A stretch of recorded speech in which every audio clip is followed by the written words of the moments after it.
adiga gaangiistar sidee ku noqotay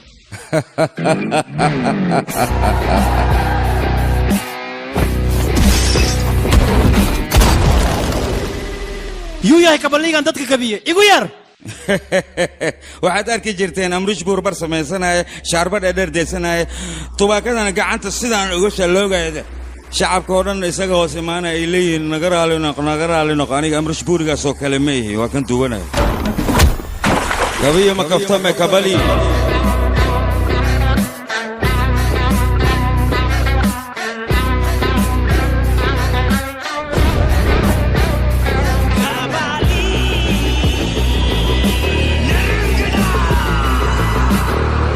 سيدان حكودي فيلن كان محل